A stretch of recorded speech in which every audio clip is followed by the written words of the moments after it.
I've posted my story before, but here it goes again. I lived in a house with a huge poltergeist problem for 4 months when I was a teenager. Nothing was odd the first couple of weeks, but then once we settled in, it started. My mom worked most of the day since she had 2 jobs, and my dad was a truck driver most of the time. It was just me and my 2-year-old brother in the house. It started with cold spots. I remember it was summer in South Texas, so it's hot as fuck as it is every year in this region. The AC was on but at a moderate temperature because mom got cold quick. Anyway, me and my little brother are hanging out in the living room watching a kids movie when the room starts to get super cold. Like, freezer cold. I thought I was going nuts. PC, it had been just fine literally 1 minute to go, but my brother is also shivering and asking for a blanket. I give him one and I turn off the AC, then sit back down on the couch. Then I notice it's so damn cold at this point I can legit see my breath in the air. I walk outside the house real quick to smoke a cig real quick, started young, and it's fucking 90 degrees outside.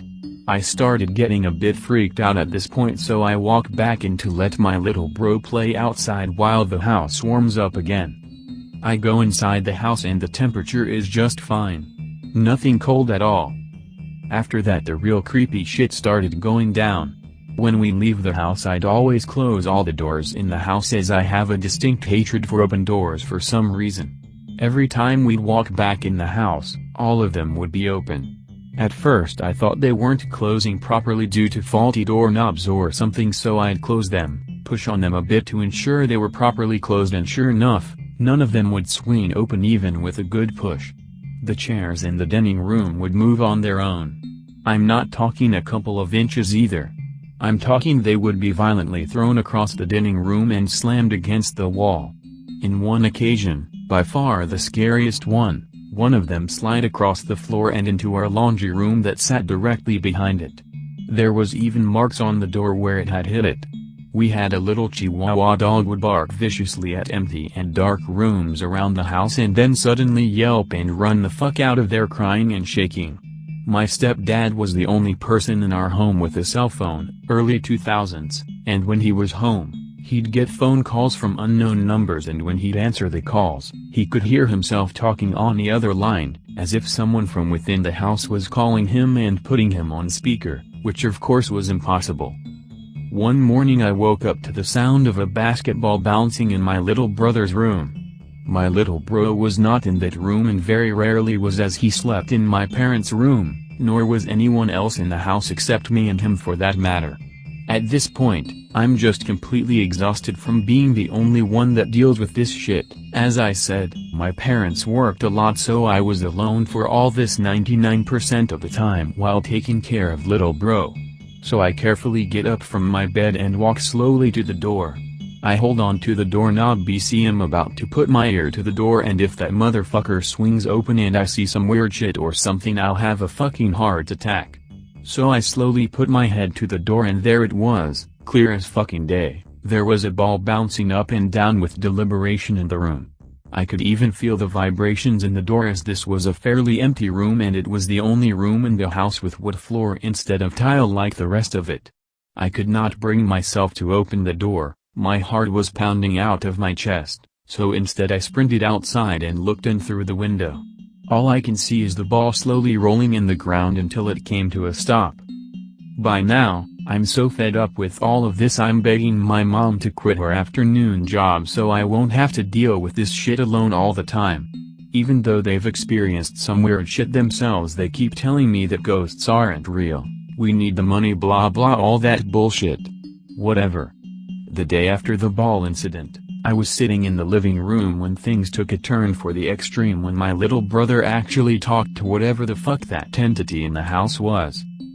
First and foremost, I'd like to apologize for the shit floor plan drawing. I don't have a computer in front of me, so I had to make it on my phone, but it's important to have a bit of a visual of the layout for the final 3 events that led me to leave the house and go live with my grandparents. Anyways, I was sitting in the living room watching TV while little bro was running around the house and playing. Sun goes down and it gets dark inside the house, but I'm lazy and I don't want to get up and turn on the lights. Little bro doesn't seem to mind, so fuck it. Anyway, I'm just sitting there minding my own business when suddenly I feel sick to my stomach. Not like nausea, but just a really bad gut feeling, hard to explain, just extremely uncomfortable. The AC has been off all day BC. It's been a relatively nice temperature outside, so I kept it off, but suddenly it starts getting extremely cold again. Like, I'm shivering and getting goosebumps in the fucking house. I hear little bro still playing around in the rooms and I can't see him from the living room. Something tells me to call him over. Just a strong feeling that he should not be in the darkness playing. So I call him over and he tells me he's playing and he doesn't want to. So of course I tell him I'm in charge and to get his ass over here right now. At this point the feeling in my stomach is unbearable, just pure dread and anxiety. So he finally does start walking towards the living room and he stands in the corner between the living room and the dining room. In this corner he can see me, and he can see the rest of the house in pitch black darkness. When he turns to me he's smiling and then he turns to the dark side of the house and says, "Come here. I wanna keep playing. Come on." I lost it. I got up and sprinted towards him without looking in the darkness, picked him up and took him outside the house. I told him to stay put and I ran back inside the house to see if he was talking to someone that had broken in or something. So, armed with a shitty pocket knife and with my heart pounding in my chest, I ran back inside the house to see what the fuck my brother talked to. I turned on all the lights, room by room, looked in the closets, even mustered up the courage to look in the attic, checked the back doors and all the windows and nothing. Not a single thing that would point towards someone breaking in. I called the cops anyway and told them what happened. They sent over 2 cops and they swept the house completely and the backyard as well, and they told me the same. No signs of forced entry at all. They gave me the usual speech of kids have wild imaginations blah blah. I really wanted to believe them, but I know it isn't what happened. They ask my little brother what he saw and he just keeps saying my friend over and over again. The cops leave and my mom gets there. I tell her what happened and she tells me the same. Just his imagination. I know nobody will believe me, so I just call it a night. A couple of days went by with no activity at all and I'm finally having some semblance of normalcy in the house. No noises, cold spots, doors opening, nothing at all. Even my little brother never mentions his friend again. I'm a bit relieved and take comfort in the thought that this whole ordeal may be over. That night I put him down to bed and he knocks out right away. The dog jumps up on my parents' bed right next to my brother as if saying, "Don't worry, I'll keep an eye on him." I go to my room to read some magazines and listen to some music while I get sleepy. Mags get boring and put them down and I just sit there staring at the ceiling. I zone out for a second when I realize the door to my room is wide open and I can see straight into the darkness, which I hate BC. Like I mentioned earlier, I do not like open doors. So I decide to get up to close it, except I didn't. For some reason, I just didn't feel like getting up to close it, so I just changed the song on my MP3 player and laid there. Which was, as I was gonna find out in about 10 seconds, a big mistake. I was laying there and for some reason, my gaze switched from the ceiling to the wide open door and into the darkness. And that's when it happened. A lady, very old looking in a gray dress with gray hair up in a bun, legitimately and deliberately, floated right past my door, clear as day, headed for my parents' room. I was not sleeping, I was not high, I know what I saw that night, and if I was more artistic I could draw her up in a second because I will never forget her and every detail about her. In retrospect, the closest thing I can tell you she looked like for reference was the bad lady from the movie Dead Silence, but more human and less demonic, if that makes sense. I was frozen in place in my bed. I could not move. I never understood what people experienced when they go into shock until that night. There's simply nothing you can do. Your brain is trying to process the impossibility of the situation so hard it cannot do anything else. When she passed my door, the dog started barking again. So viciously and fiercely you would think he was fighting for his life. Then he yelped and sprinted out of that room so fast that he was basically a blur running past my door.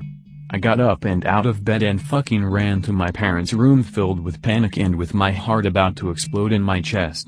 My brother was standing up in his crib and beginning to cry. He reached up for me, I picked him up and I went to the neighbor's house and never set foot in that house again. My mom pleaded I come back but I really, simply could not. I asked my grandparents to let me stay and they were more than happy to accommodate me. My mom got a daycare for my bro and she quit her afternoon job to take care of him at night since I refused to I didn't want to go back there ever. She stayed at the house by herself a couple of weeks until one night she suddenly pulled up my grandparents' driveway and asked if she could stay over. She was clearly distressed but she would not, and to this day does not, talk about what happened that made her change her mind and leave the house herself. The next day she called into work and told them she was taking her week of vacation and told me we were getting all our stuff and putting it in a storage unit until we found a new apartment to live at. We would pack throughout the day and leave the house before sundown. Every day for a week, even though I would tell her we could get some more stuff done with the lights on, she would refuse to stay a second past sundown. We were done in about 4 days. She called the landlord. She paid him the last couple of months of the lease left over in advance and told him we weren't coming back. The dude looked visibly disappointed but understood, shook her hand, and we left for good. The next week we went to a family party at my uncle's house and my stepdad was telling my uncle about what happened and why we left early. Some lady that was my aunt's friend was overhearing the conversation closely and asked if the house was the red house in Saint, to which immediately replied with a resounding yes. She went on to tell us that she had lived there as well, except they only lasted 2 months and paid the 4 months left on the lease in advance to GFO. She didn't go much into detail because she was visibly upset just reminiscing about living there, but she told me I believe every single word of what you just described. I was at a loss for words. I knew in my heart that everything I had experienced was real, but ever since I left I had tried to rationalize every single thing that I had experienced. I guess I just didn't want to believe that it was all real, that this is real and that it could happen again if I moved to the wrong house. But with third-party confirmation, it was very hard to deny or explain everything that had happened there. And she was not the only person that was gonna confirm that all the activity in that house was real. About a month went by when another family moved in right away. The house was priced for a steal, so it never stayed in the market that long. And with only a 6-month lease it was a no-brainer. We went by about every month or so to collect random mail that was still getting delivered there. My mom got off the car and introduced herself to the lady and the guy unpacking their U-Haul. She didn't stay long, got the mail and we left. We did the same thing next month. I knocked on the door, she answered and gave me a smile, handed me the mail, and we took off. The next month we came by, and the U-Haul was packed in the driving and they were packing up in a hurry. I couldn't believe it. I walked up the driveway and asked her what happened. She was not, unlike the lady that had lived there before us, any shy about talking about the experience. She said that the chairs in the dining room would fly against the wall by themselves. The plates in the cupboards would fall down and shatter in the floor in the middle of the night. The phone would ring and they could hear themselves talking on the other line, as if someone was calling from the same house. Same thing that had happened to us. She said her kids had seen something in the kitchen a couple of days ago that finally made them leave.